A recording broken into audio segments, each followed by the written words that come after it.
どうや、どう取り出せた？あ、ああ。だが、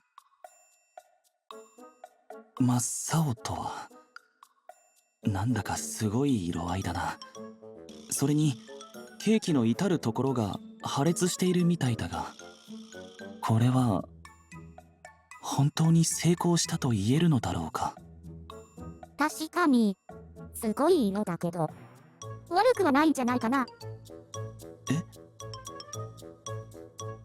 前に聞いたことがあるんだけど、海外のケーキには、こういう色もあるんだって。確かに、形はちょっと良くないかもしれないけど、でも、破裂してるってことは、前と違って、膨らみはしたってことでしょ？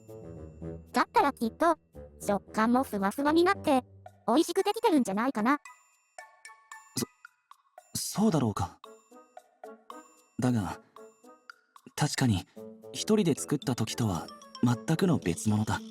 形がきれいにできなかったのは残念だが、ミクの言う通り、味に期待することはできるかもしれない。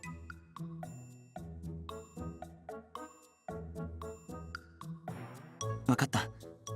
ではこれを上白先輩に食べてもらおう。先輩も楽しみに待ってくれているようだからな。じゃあ、私はそろそろ戻るね。どうや、頑張って。ああ、ありがとうミク。後で世界に行くから、その時に改めてお礼を言わせてくれ。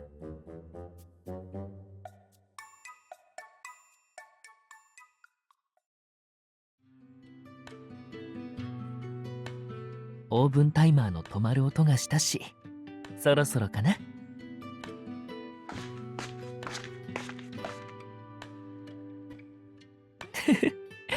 とうとうできたみたいだね。お待たせしました、上白先輩。これが作ったカップケーキです。早速ですが、味見をお願いできますか？もちろんだよ。そのために来たんだからね。さて、どんなものがこれは一体。すみません。形は悪くなってしまったのですが、きっと味の方は。ああ、そうだね。見た目で判断するのは早計だろう。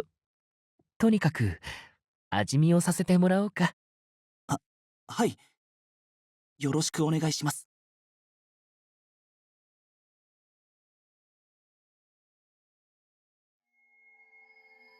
いや、しかしこれは改めて見ても凄まじい見た目だね。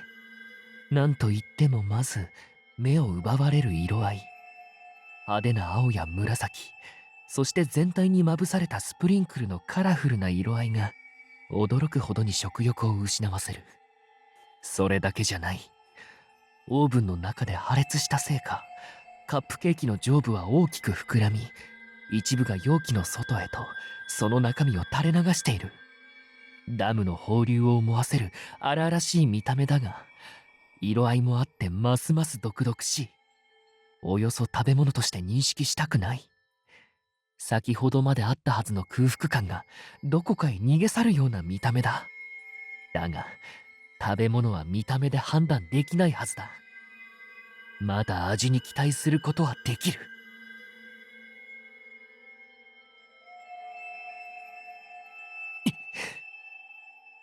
それでは、いただきます。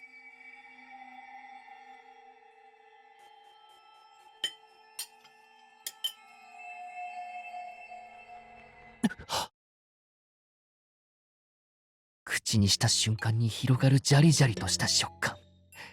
これは溶けきらなかった砂糖か。だが、ただひたすらに甘いというわけでもなく、ところどころ薬のような苦みもある。それに表面には非常に硬い箇所もあれば柔らかすぎる箇所もあり、食感がいいとは言い難い。一応なんとか食べられないこともないが、それでも人に渡せるかというと難しいね。どうでしょうか。そうだね。なんというか、とても個性的な味だ。個性的。すみません。俺も一口。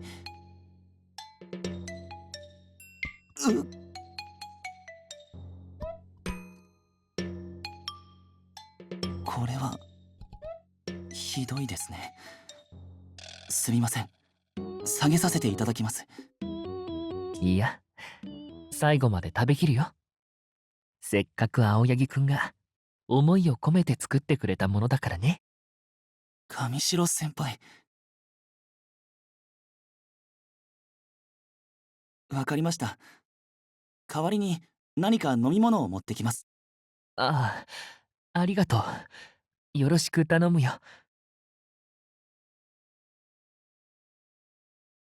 ふう、ごちそうさま。コーヒーありがとう。とても美味しかったよ。いえ、お湯を注いだだけのインスタントですので、それよりもすみませんでした。まさかあんな味になっていたなんて。確かに大胆な味ではあったけれど、慣れないお菓子作りだったのだから、そこまで落ち込む必要はないさ。はい。やはり俺には難しかったのかもしれません。一人で作っても失敗し、人に教わりながらでもうまくいかなかった。仮にこれから練習を重ね、多少はうまくなったとしても、当日までに美味しいものが作れるようになるとは思えない。こんなことでは司先輩と咲さんを喜ばせることなど。確かに今のままでは手作りのお菓子を送るのは難しいかもしれないね。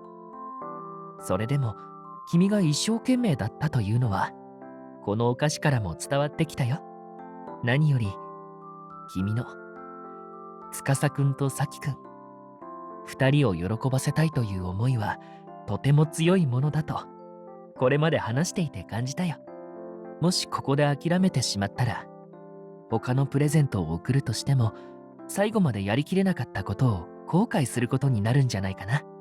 それはそうかもしれませんが。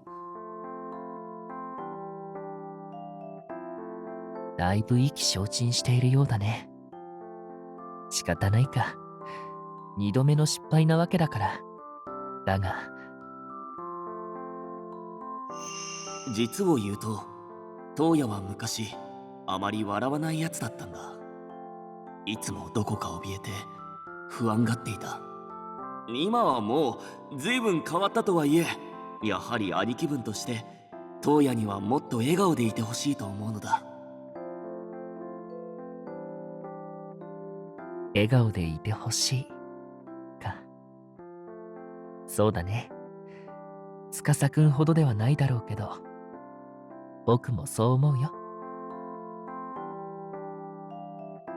そういえば君は随分と司くんを尊敬しているようだね。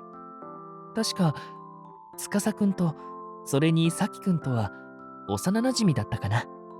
もしよかったら君たちの昔の話を聞かせてもらえないかな。それは構いませんが、どうして急に？少し気分転換をした方がいいと思ってね。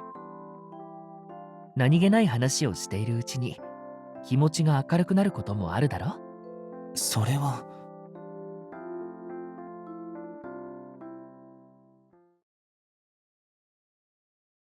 わかりました。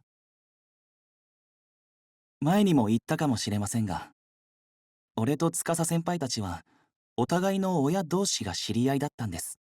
だから俺は時々先輩の家に預けられていて、その時はいつも司先輩が俺の面倒を見てくれていました。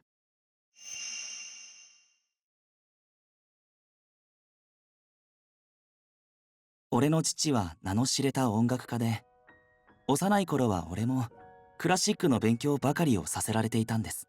だから誰かと一緒に遊ぶことや誰かの家に遊びに行く機会はそうなくて、そのせいか最初の頃は預けられるのが怖いと感じていました。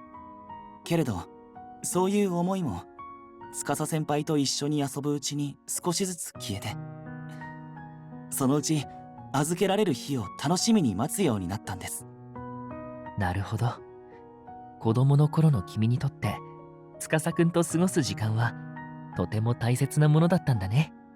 そういえばさきくんの話が出なかったけれど、彼女とはどのようにして過ごしていたんだい？ああ、さきさんとはあまり会う機会はなかったんです。ほう、そうだったんだね。はい。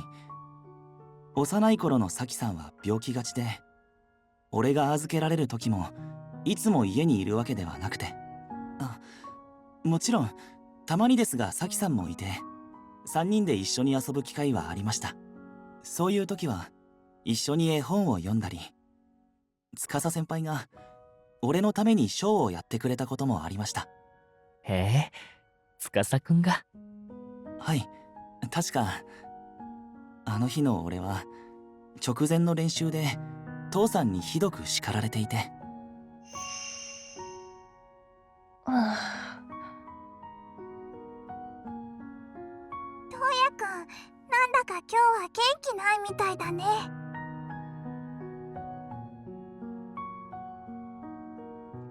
よーし、じゃあ俺のショーでトウヤを笑顔にするぞ。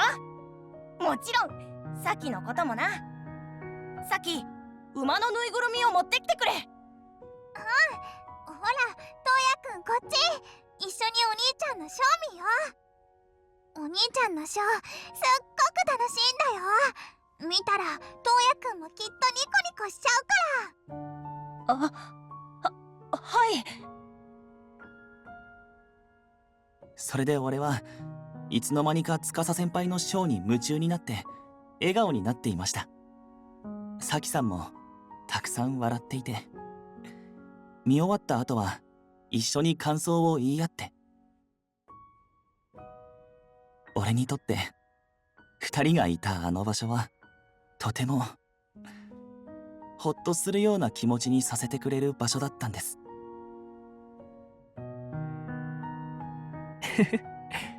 そうなんだね。僕にもよく伝わってきたよ。話している時、とても穏やかな顔をしていたからね。ああ、そうですか。俺はそんな顔ずっと変わらないんだな。司先輩とさきさん、お二人と過ごした時間はいつだって俺を励ましてくれる。やはり二人に喜んでもらいたいなら落ち込んでいる暇はないな。